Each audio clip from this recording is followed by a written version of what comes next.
All right, everybody, welcome back to the channel. It is the Beast. This is the Beast on, and the man you see on the other side of your screen there is Ethan J. Skolnick.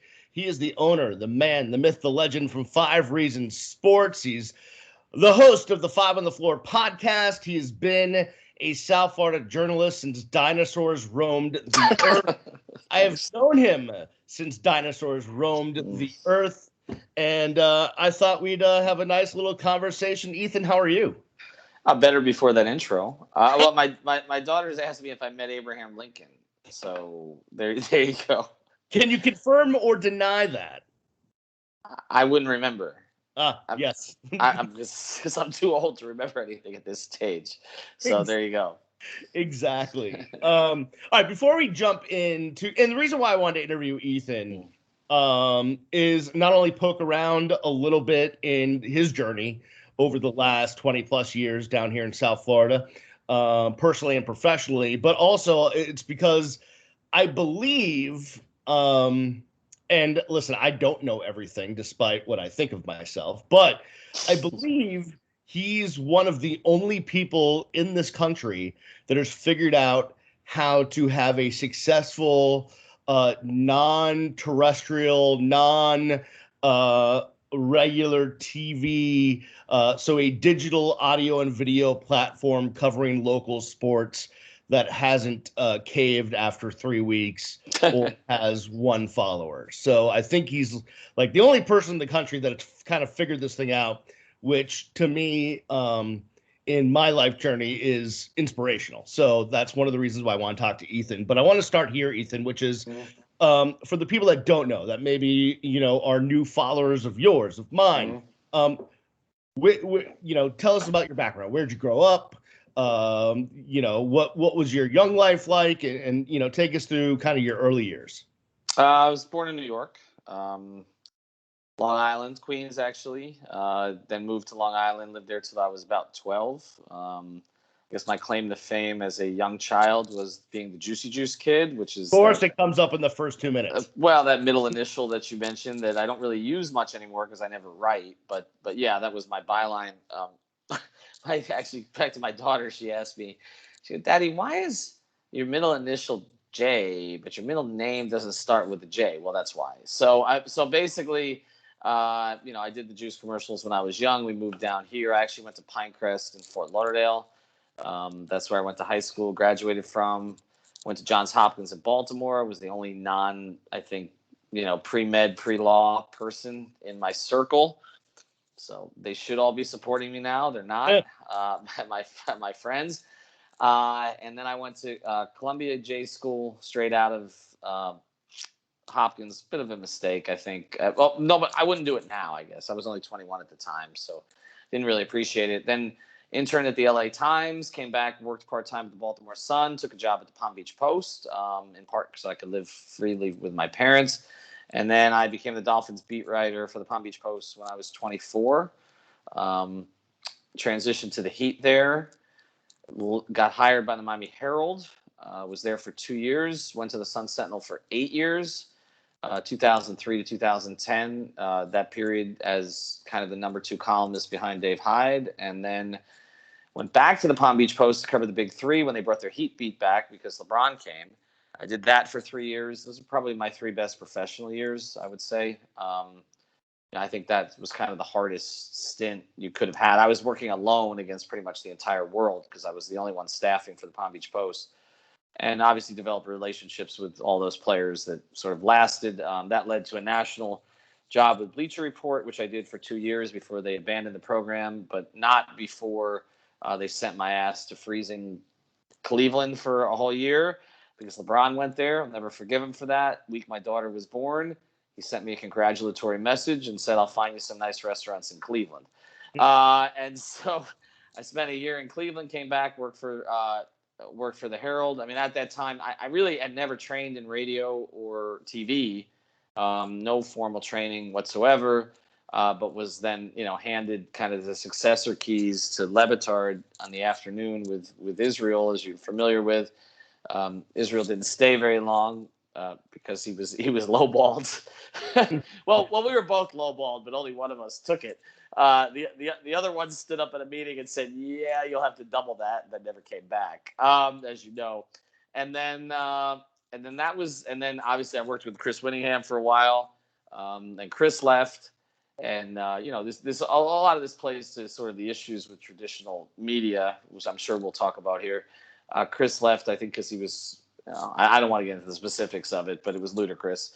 I mean, him leaving wasn't ludicrous. Him leaving was justified on his part. But the circumstances were ludicrous. I had some others working with me there. Went back to the Herald for a year during that time. That has some personal stuff, which I think people they know about, but they don't really know the truth.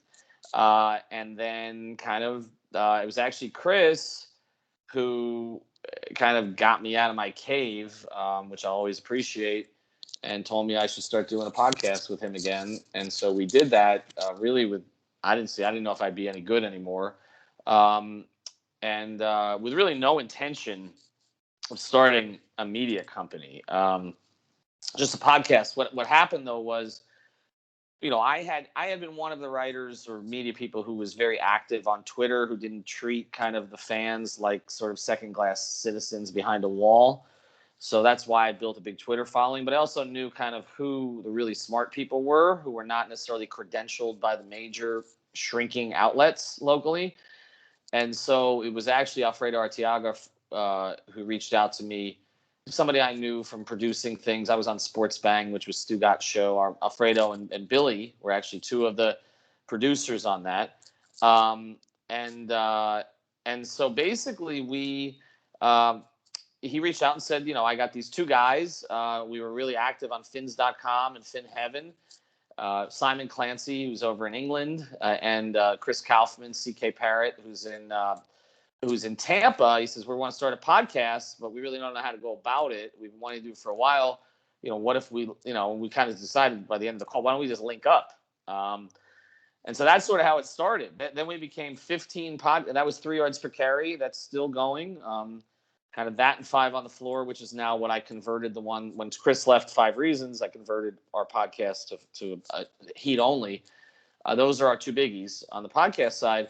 At one point, we had 15 podcasts in the network, including Steve Goldstein and Craig Mish and Josh Darrow and a whole bunch of sort of media professionals of our age group, a bunch of Jewish dudes. And they're pretty much all gone for one reason or another. I mean, some because of other commitments, some because they tried to steal our stuff, some because it just kind of depends. But they kind of left. But over time, I sort of realized, and this is no offense to any of them, all of whom are very good at what they do individually. I didn't need them. I mean, I would have tried to keep a lot of them, but once they left, what we kind of realized was there's this army of creators that has nowhere to go. I mean, they're coming out of college. They're more in tune with sports than ever before. They want to know the why. They don't trust just the coaches or the players or anybody to kind of give them the answer anymore. They want to do their own research. They have access to Synergy Sports stats. They have access to the all 11 film for NFL or college, and they don't need the sports media anymore to do their stuff, and they get their stuff out right away, but there's no jobs for them. The newspapers are not hiring ever again. Okay. I mean, they just pray for people to leave so they don't have to fill the positions. I mean, we were at one point, late 90s, we had 23 sports writers on the Palm Beach Post staff. That was the 3rd staff in town. I mean, that literally is like, if you go to the Montreal Expos of the 90s, it's like an all-star staff of people that were plucked by other people. I mean, Joe Shad's still there. We came back. But you're talking Jeff Darlington, Dan Graziano, Todd Archer, Israel.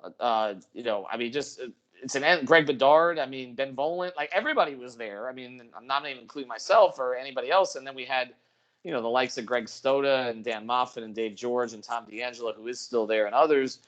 We had an all-star staff on one staff. They literally, through the 3 papers now, they don't have even half as many writers as we had at the Palm Beach Post in the 90s. It's over, okay? It's over. I mean, there's like 3 or 4 people there with who have their own followings. One at the Herald, who I won't name, but Omar and Ira and a couple of others.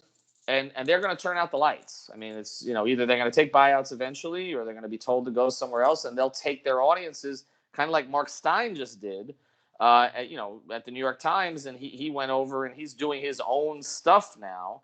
I think that's what's going to end up happening with people. So the newspaper game is over. The radio game locally is over.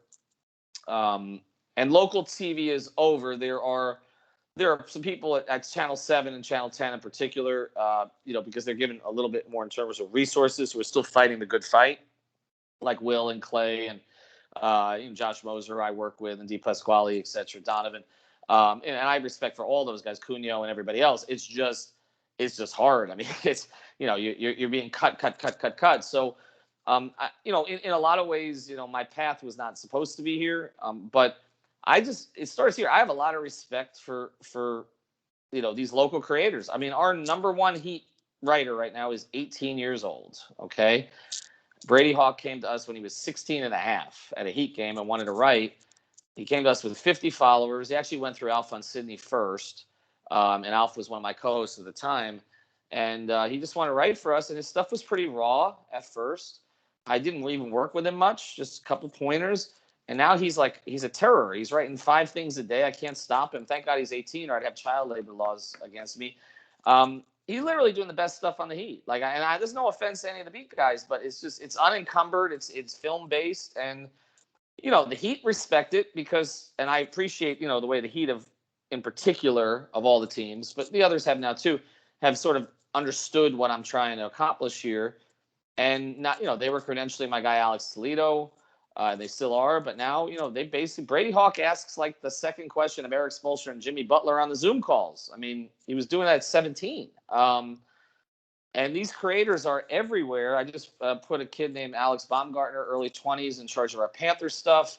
But they're everywhere, and they're hungry, and they just want to create. And, my objective is two things. One, I want to build their brands in the way we did for Brady, for Kylie Wang, for some others.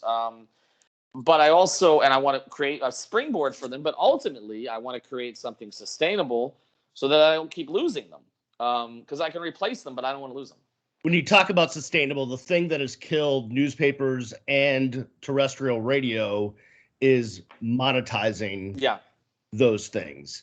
Up until this point, and it's still an issue, really, when you talk about monetizing digital media, unless you're, like I said, you're one of the only people that has been able to sustain a local digital product. Even if you look nationally, there's not that many out there. I mean, you could point to the big names, the Levitards and the Rogans, right, and whatever other websites there are and other podcasts, but it's few and far between compared to what the traditional media used to look like. What's the key? What has been the key to you sustaining and to you giving these young kids a future? Well, I think a couple of things. So one, my circumstances were a little unusual because, I had some resources to be able to stick this out through the beginning. But beyond that, the big thing is this, okay? The newspaper, first thing, here's the key thing. COVID helped us. I hate to say that because it's obviously a scourge on society and remains so because idiots won't get vaccinated. But it helped us because what happened was what I thought was going to happen in like 4 to 5 years is now on the path to happening in 1 to 2 years, which is that the playing field levels, right? Because the advantage that the traditional outlets, all of whom I worked for, I was at the Miami Herald twice, Palm Beach Post twice, 790. I was a regular guest, paid guest on 560, 940. I mean, I literally have done everything. Channel 7, okay. But the reality is that all of those things are, again, shrinking with high overhead, okay? And so when COVID happened, all of the advantages that those outlets had, they could travel to the games, okay? They got more locker room access, maybe because, the Dolphins, like last year, would take care of the beats, as they say, okay? And still act like the Miami Herald matters, which it doesn't. They, basically like that might have gone on a little bit longer, okay, in terms of the favoritism and everything else. But what happened was with COVID, now all of a sudden everybody's on the same Zoom calls. And not only that, but the Zoom videos are now on the NBA content site, so we can literally put them on our channel for Heat fans. So from a content perspective, it leveled the playing field for us, actually.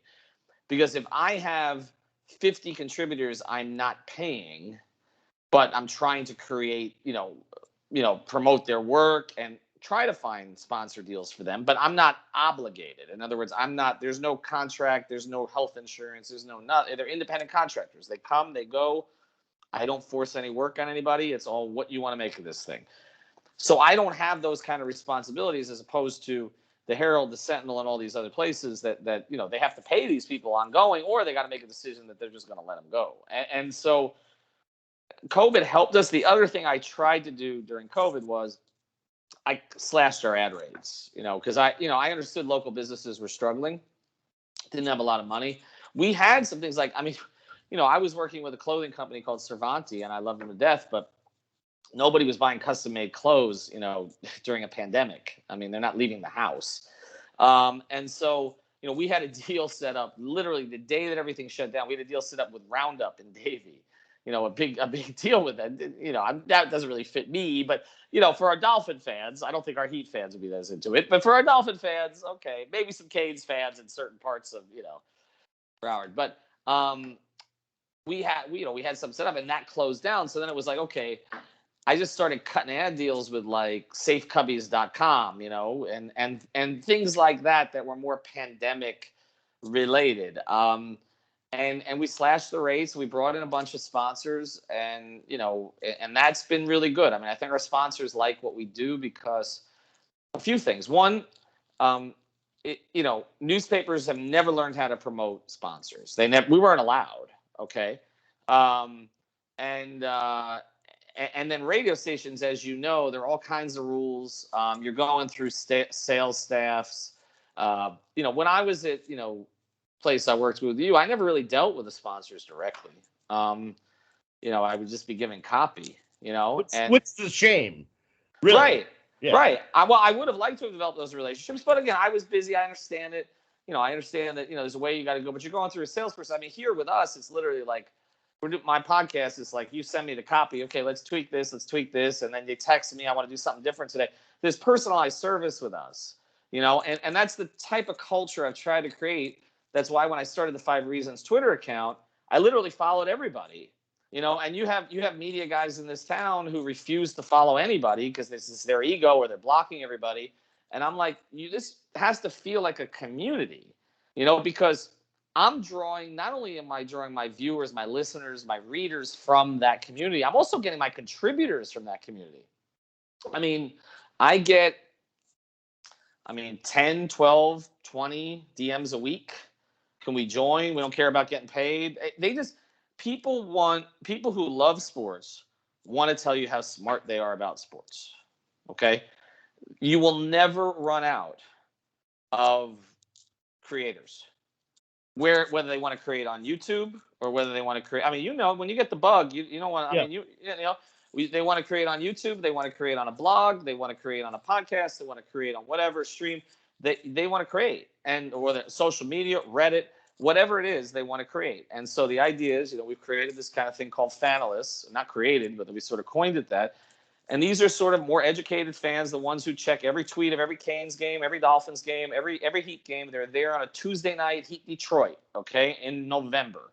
All right. They want to tell you, about the ninth man and why the Heat are making a decision. We're literally having this argument about the Udonis Haslem 14 slot on the team for the past week. This is the type of stuff. And so we're never going to run out of people. And so I think what you have to, I don't know necessarily that my model can be copied everywhere, not because I'm some genius, but because you really have to have someone at the higher levels who was willing to engage constantly with people.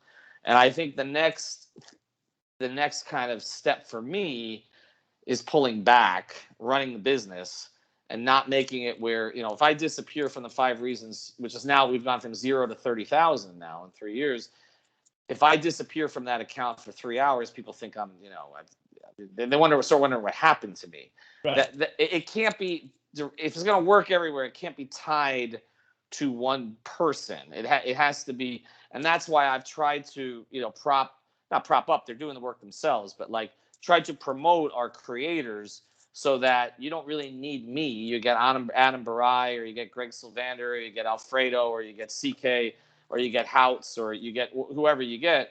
That their work is gonna be out there. And what I love is we've created this kind of farm system where it's like, we have certain creators. It's kind of like a college program, like where people leave and others step up, and it's sort of what we got now. Where we have Josh Houts, who brought in Juan Cardona. Juan's now training someone else for us, and it's just a constant flow of smart people who they don't know how to get into business anymore. Beast, there's nowhere to go. Yeah, but here's the difference, though. You talk about a farm system, whatever. Your guys, and I've watched a lot lately. I've listened a lot, but particularly as it revolved around free agency and the NBA draft and all that stuff, where I was really like, there was nowhere else to go. Right. But I knew that I had to see what you guys were saying, right? Which is, you guys are getting out there with real stories, real sources, real connections. Like, this isn't just, a bunch of amateurs doing something. You've developed a group of people that are really doing this. And I think what makes that extraordinary is that you have put your faith in people. And yes, there's been, like you said, there's been some relationships that haven't worked, but for the most part, it's working. Yeah, I think the news breaking side is kind of the surprising side of this. Right. The content creation, the analysis. We had Nekias Duncan with us for a while. He still contributes. He's as high level on the NBA, in my view, as anybody in the country. And that kind of analysis, I knew I could find those people because I had interacted with so many of those people, particularly during the Big Three era. I think part of it is a little bit unique to this town. On the basketball side, which is still kind of our number one, this town was educated during the Big Three era. Like, this became a smart basketball town. It had to be, because everybody was throwing arrows at it from everywhere. And, a lot of this was, the Levitards, et cetera, and everybody. But we were in the muck for 3 years. People learned the game, so to speak, okay? And so you have this whole generation now that was in their teens at that point that is in now their 20s, right? And they got to know the game at a pretty high level. So the analysis stuff is not surprising that I could find those people. The news breaking stuff has been, but I always knew this. The news situation is being decentralized now. It's centralized in the sense that the NBA feeds everything to Woj and Shams, and the NFL feeds everything to Rappaport and Schefter, right? But everybody else, literally, the beat guys have, and I was a beat guy forever. I'm not disparaging beat guys. They have no advantage over my people. In fact, they're at a disadvantage because they have to answer to the team. Right. So there can never be true independence. And I can tell you, without giving away too many sources, on the Heat side, a lot of our information comes from places you wouldn't suspect. It's from the community. It's from the trainers. It's that kind of stuff. It's not. It's grassroots as opposed to because we're grassroots, so we're interacting. I get a lot of information on DM from people that are following our stuff, and then I check out. If I'm going to tweet 50 times a day, somebody's going to see one of my tweets. You have to have this interaction. Again, to go back to the mistakes made by newspapers and radio stations, biggest mistake newspapers ever made, particularly on the sports side, was giving away the content for free for so long and then trying to get people to pay for it. Look, the only reason I would pay for anything down here is to read Barry. I'm not going to pay for content I don't need to. Okay. 1,000%. That's why I took the $3.99 offer for the Herald just to read Barry. Right. Otherwise, I wouldn't do it. Right. So that's the whole thing. And again, I wouldn't pay to read me when I was writing. So I'm just saying, like with Barry, I feel like you need it because he's hiding behind bushes at 7 different locations at the same time. But I don't, and I say that, and I love him. I say that with all respect. I'm just saying. I mean, he's the best at that.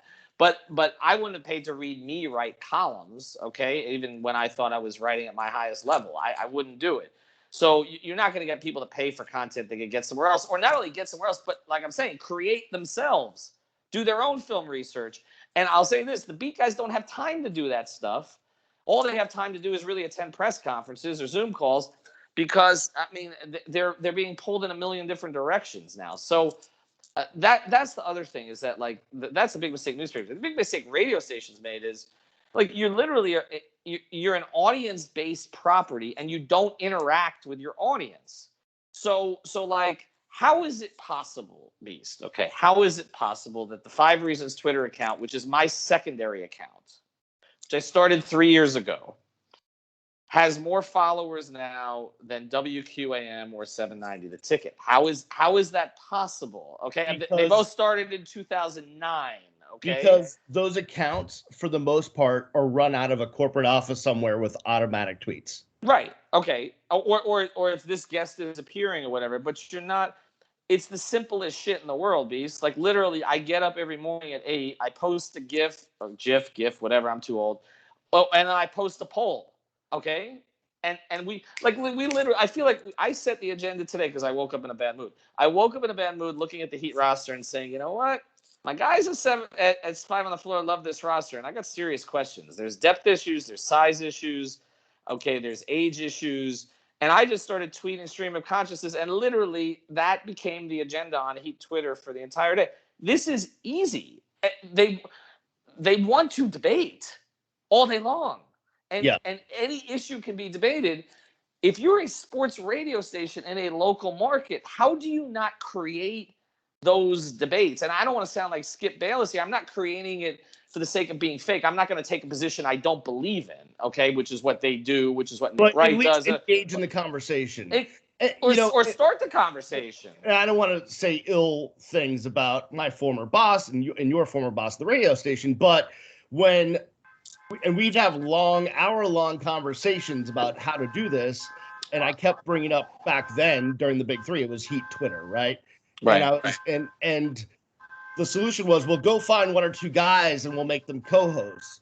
And so I did, because that's what I was asked to do, but that's not really solving the issue or fixing the systemic problem. And that was the issue. But it was actually, and again, I know you're speaking of, and I still have high regard for him. I don't think that idea was wrong.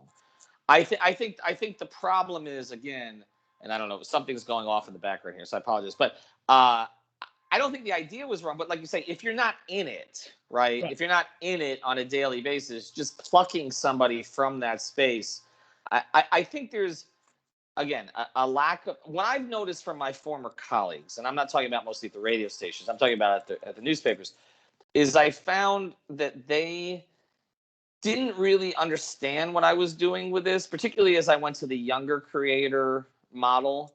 Who are these people? I would get a lot of this, okay? I've started to notice, particularly as we started breaking more and more Heat news, that it's become, they're not only saying know who they are, they're retweeting their stuff, they're quoting them in their articles. I feel like that's the real breakthrough. Honestly, we started doing this on the Dolphins side a couple of years ago. Our people at 3 yards per carry pretty much broke everything. They had, in fact, the Dolphins didn't like them very much, and they've changed sort of the PR groupings there since. But like, because they had the Tannehill injury stuff like pegged the entire time, like every week, and we're out in front of it. And they literally nailed 5 of the Dolphins' 7 draft picks beforehand. So I feel like, but it is frustrating, I think, for the mainstream people, of which I was one. Like, who are these people? And it's also frustrating for the teams. Like, I know the Heat, until I sort of got it under control, like, they were sort of like, who's working for you? Who's this? I credential this one. I don't know this one from that one. And it became unwieldy because teams like control. They want to know, here's the 4 beat writers. I got one at the Palm Beach Post and one at the Herald and one at the Sentinel, and there's one columnist. And as long as I sort of, scratch their back, they'll scratch mine. You can't do that with my organization because I've got 50 people. So it's just, they just complain to me because they know me, but they're not going to complain to them because they don't know who they are, even though I'm trying to use quality control internally to make sure that the information is vetted, double sourced, and all that stuff. I want to take a left turn left or right, real quickly, or not quickly. When we were working in the same building, that time period, it was a crazy time in South Florida, but it also, I think, and I don't want to make, I don't want to, put words in your mouth, but I think it was probably amongst the most tumultuous time in your personal life. Yes. And people may know the story, may not know the story, may have read things, may have not read things, may know. Well, they don't know the story, so right. let's just leave it at that. Yeah. But there's certain documents, I can't tell the whole story. But anyway, that is what it is. But what can you say about the time and what you learned about yourself and how you rebounded from all of that? I mean, first thing, like I don't have any ill will to anybody who I was dealing with at that time because, because I was, I think a complete and total professional for more than 20 years. Worked way beyond hours and all that, developed really good relationships in a lot of places, didn't really have a reputation for being kind of a rabble rouser or any of that stuff. And then I went through a period of time, like I said, I can't really speak to a lot of it except to say that most people really don't know what happened. Well, not most, almost all. And that, it wasn't until recently that I actually got, 2 of the 3 local papers to actually follow up, which I would have done if I was a journalist at those places, and update with what, with how things resolved, which nobody bothered to do. Actually, only one person in the entire market bothered to tweet about the resolution, which was Andy Slater, who I don't even know Andy. I like Andy, but I don't even know Andy that well. He was the only one. So, obviously, look, I mean, there's 2 ways you can handle situations like that. You could sort of hide, which I did for a while. Honestly, I didn't even know for a few months. I never read any of the media reports or anything for quite a while. And then sort of decided to read them all on one day. Obviously there, then, I sort of, like I said, Chris Whittingham kind of forced me back out in public to do stuff. And, that's the problem is when you're a public person, which I did not really realize at the time I was a public person. I didn't really view myself that way. I was a writer. I mean, writers are not public people. But when you started covering the big 3 and then you start hosting Afternoon Drive, I guess you become that. And I wasn't really aware of that. And so when you're out there, you can't really combat anything. And also just there were some legal reasons that it was not wise for me to do so. And so I just sort of let it out there and just sort of decided, it's kind of like, I don't know, Jon Snow when he I'm not equating myself to Jon Snow, but you understand when he, the battle, he's just like, just okay. I mean, and that's sort of what I just decided to do one day. Just take it all on one day. I mean, I have found that 99.9% of people have been incredibly sort of supportive of my quote unquote comeback story. I mean, I feel the same as I felt before everything happened. I just don't write anymore. That's one of the things people don't realize. When I was going through my stuff, I couldn't write, which for me, like for 20 years, that's all I did. I wrote down, I have thousands of articles sitting in boxes in a storage room. I actually felt I was at the top of my game as a writer. Actually, the last piece I wrote for the Miami Herald was the Dwayne Wade piece for their front cover of the main section. And it won Best NBA Story from the Writers Association, for 2016. So I actually felt like I was sort of at the top of my game, and then I literally couldn't string 3 sentences together. And so, that's all I'd done for 20 years. So, I'm not really proud of my radio work towards the end of that time. I honestly can't believe I was left on the air. I don't, and as I said, I didn't really know if I could get it back. And when Chris and I started to pod, it started to, like, oh, I'm still pretty good. And I was much better immediately with that than I was probably my last 6 months at 790. So, I think now, it's in the past. I mean, for people who don't know, my father and I are extremely close, and he texts me 3,000 times a day. I mean, our only issue is text me about things I need to do in 15 years, not now.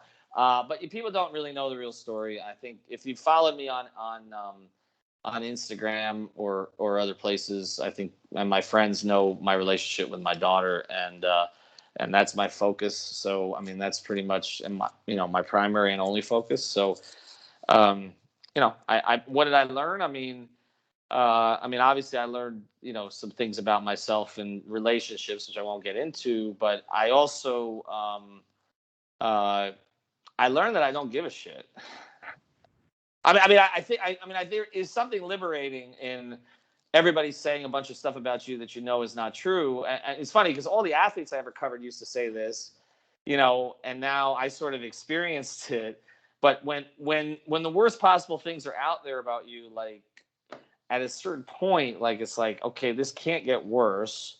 So just fuck it. Like, and that's just I just started trying everything. There are still some people who I come across who, kind of, like they remember stuff, and I can tell.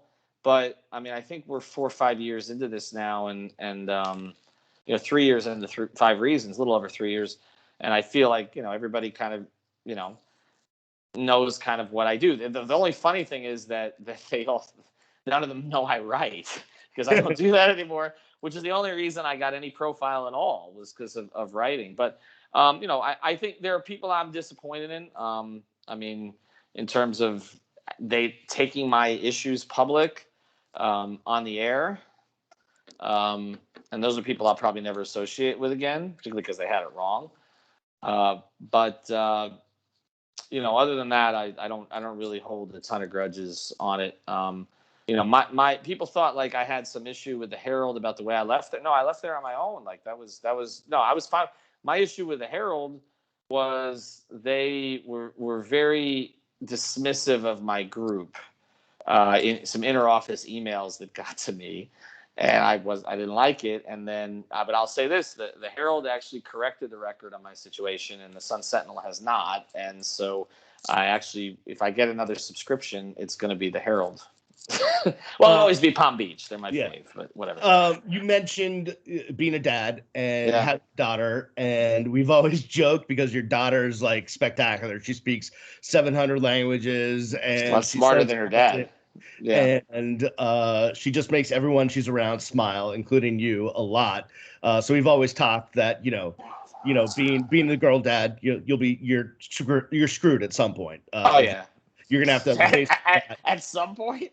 Yeah, well, but just to see you around your daughter, whether it's in person or on Instagram or Facebook or wherever it is, you can just tell that she lights up your life. That she brings meaning to your existence, and I think it's awesome.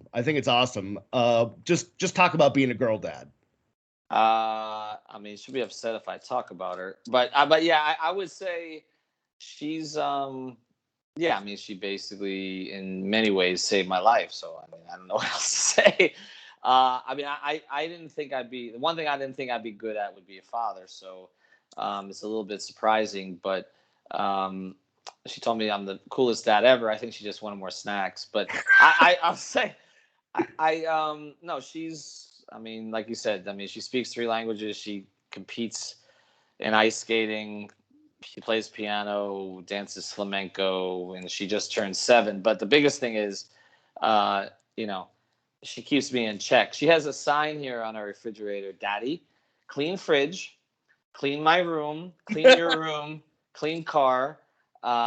She told me she gets mad at me because I can be like, one of those people. I'm walking out, I just want to drop something on the ground, right? Because I don't want to wait for a garbage can. Daddy, you're hurting the earth. You're hurting the earth. Stop hurting the earth. Daddy, pick it up. And I'm drinking a Coke right now because I'm not allowed to drink them when she's here. She has decided I can drink them every other day. She literally has a calendar. It's in her journal. Okay. I'm allowed every other day, but not every day. She refuses to allow me to drink it all the time. She's just she's 7 going on 17. Disney Channel, Jessie, and some of these other shows. I'm sorry, these are not for 7-year-olds. I don't really. It's not what I want to hear. And her new thing is everything is totes instead of totally. Totes. OMG, totes. I'm like, that's totes awesome, Dad. I'm like, oh my God, what is going on here? But yeah, no, she's pretty incredible, and I everything is for her. But it's just it's been fun. One of the things that's been fun getting back into the sports thing, and this is that she gets excited about it. She prefers Panther games to Heat games and Dolphin. Well, she hasn't been to a Dolphin game yet, but she's been to some Heat games. She prefers Panther games because there's fewer people there. So I'm pretty, and I have pretty sizable social media following. So I if you put in the hashtag to get on the big screen, yeah, there's a better opportunity to actually happen at a Panther game. Sasha got on 6 times in one night, and now she thinks it's normal because she was dancing in this game. And so we went to the Heat game, and they didn't put her on one time. And Daddy, why did they not put me on the screen today? Oh no. And then the next time she did get on, but we were with someone. I had run to the bathroom real quick, and so by the time I came, you missed me on the big screen. So. But she's into it. I mean, she has like pictures with Udonis Haslam at Family Fest, like for 3 different years, and she wrote a letter to Dwayne Wade on his last year. So it's been fun, kind of reintroducing her to all this stuff, at least until she gets sick of her father, which probably is going to happen pretty soon. I don't think so. I think there's too much love there. Before we let you go, man, you've written a couple books. Yeah, you talked about not writing. Forgot. Do you miss it? Like, is there a time when you get back to doing what you love to do and writing? Well, firstly, I didn't know. Again, I didn't know if we talk about radio. I didn't know if I was any good at writing at all anymore. When I have sat down to write, it has come fairly freely to me. But again, I'll go months without doing it. I mean, if I could get, there's some other projects in the works here that maybe we'll talk about at a future time that may free me up in some ways. The problem is, and I hate to say it, it's just not a valued skill right now. I mean, I just don't think, I can, running the business and trying to promote other people and promote what we're doing, I get a lot more impact, out of, 3 tweets in the morning than I'm going to get out of writing a column, unless it's something that really sort of moves me. And I don't, so it's hard. I've talked to people about it. I've had internal conversations about, getting back to writing regularly.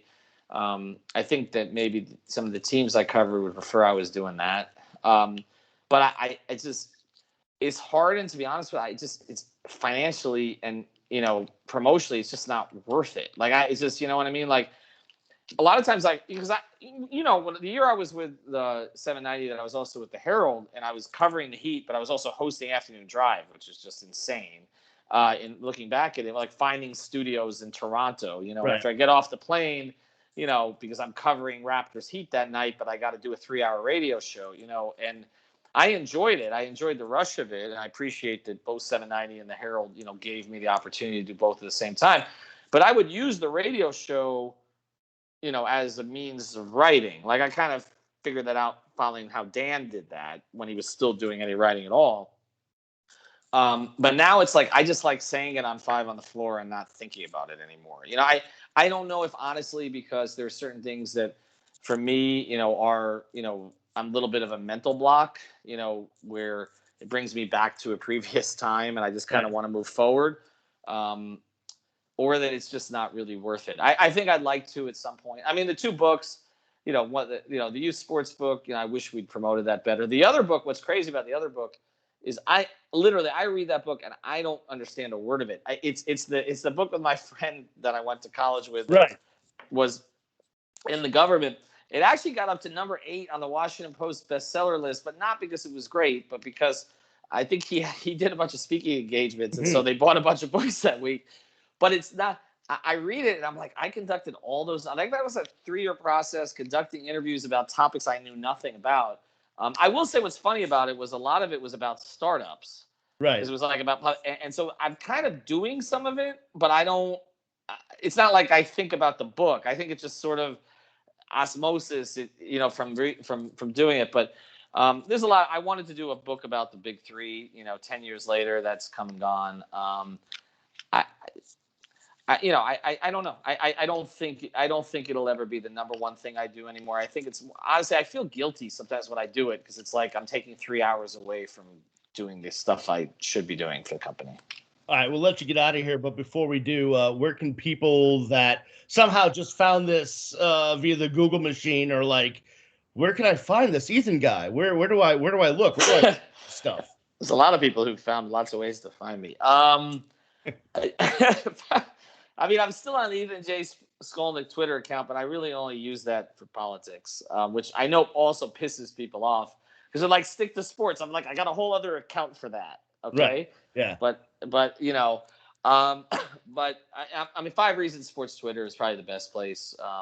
Say I'm not really writing much. I'm not on 5reasonsports.com. I'm on the 5 Reasons Sports YouTube channel a lot. So that's pretty much where to find us. I mean, we're kind of at the, I still think we're sort of in the third inning of what we're doing here. I think what we're trying to do with our friend Alex Dono, I think I think it's something we can build on. We've gotten off to a good start. Doing more of a mid, an afternoon type, because we've done a lot of night streams. Doing an afternoon type on general Miami sports, really getting interaction, using it as kind of a platform for our people. Like that is kind of the next thing. And I am, once my daughter's back in school, going to start my own radio show again. It may not be 5 days a week, but maybe 3 times a week, kind of get my feet wet in it. So I think that you'll be able to find me there. Again, I'm not saying I'm better at that than anybody else. I just, I think sometimes I do want to sort of get some information out, and I can't really do it writing anymore in a way that's going to have an impact. Sometimes it's better to do it through the radio format or tweets. Ethan, you're mensch. What you've done is really incredible, and I don't care what anyone else says. So I appreciate you. I appreciate what you've done, and I appreciate you taking the time, my friend. Thank you, sir. We have to finally get together. I think the last time you were here, my daughter what was she doing? She was sitting on what was she doing? She wanted to sing for you. Yeah, right? She sang for me, and it was the voice of an angel, and it was at that moment that you're not allowed to move when she sings, though. You cannot interrupt. It was at that moment that I realized that that she had way too many talents, and I don't know how she was genetically built that way, but I don't either. Yeah, but I'll just say that when she woke me up the other morning at 7:30 singing Hamilton songs about adultery and other things, I'm sort of like, all right, this growing up thing is happening a little bit too quickly. Yeah, but do not move when she sings, though. That's what all I'll say is the teenage years they kick you in the ass. That's all I'll say. All I'll say is she's not dating until she's 30, B, so that's okay. And by then, as old as I am, I'll be 72, 73. There ain't anything I'm going to be able to do about it. So it's okay. So, all right. Thank you, Beast. Appreciate it. Thank you, sir. Peace. Bye.